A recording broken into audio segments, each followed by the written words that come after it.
हिंदी कहानियाँ। दो मेकों की कहानी, टेल ऑफ टू फ्रॉग। आज की कहानी है दो मेकों की कहानी। बहुत समय पहले की बात है कि एक जंगल में मेंढकों का एक समूह रहता था। एक दिन सभी मेंढकों ने यह तय किया कि आज हम पूरे जंगल की यात्रा करते हैं। सभी मेंढक यात्रा करने के लिए तैयार हो गए।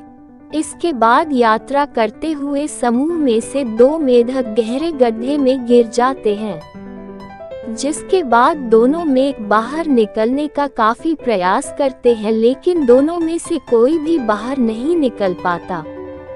यह सब देखकर गड्ढे के बाहर उन दोनों मेंढकों के साथ ही तेज आवाज में चिल्ला रहे थे और आपस में बात करते हुए यह बोल रहे थे कि तुम्हारी कोशिश करना बेकार है।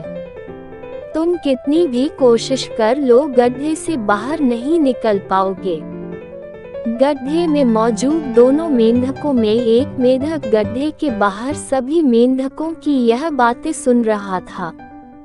यह बातें सुनकर गड्ढे में मौजूद मेंढक बहुत निराश हुआ और गड्ढे से बाहर निकलने का प्रयास छोड़ दिया और निराश होकर अपने प्राण त्याग दिए।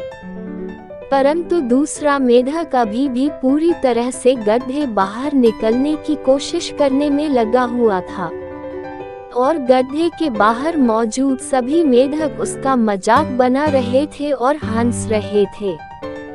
बार बार प्रयास करने के बाद दूसरे मेंढक ने एक लंबी छलांग लगाई और गड्ढे से बाहर निकल गया। समूह के सभी मेंढक यह देखकर हैरान रह गए। जब सबने पूछा कि उसने ये कैसे किया, तो उस मेंढक ने जवाब दिया, वह बहरा है और वह बाहर निकलने की कोशिश कर रहा था कि उसे लगा बाकी सभी मेंढक उसे उत्साहित करने के लिए उछल रहे हैं। कहानी की सीख। उपरोक्त मेंढक की कहानी हमें सिखाती है, हमें जीवन में किसी की भी नकारात्मक बात नहीं सुननी चाहिए। दूसरों की नकारात्मक बातों में ध्यान देने की बजाय अगर हम सकारात्मक सोच के साथ प्रयास करें तो अपने कार्य में सफल हो सकते हैं।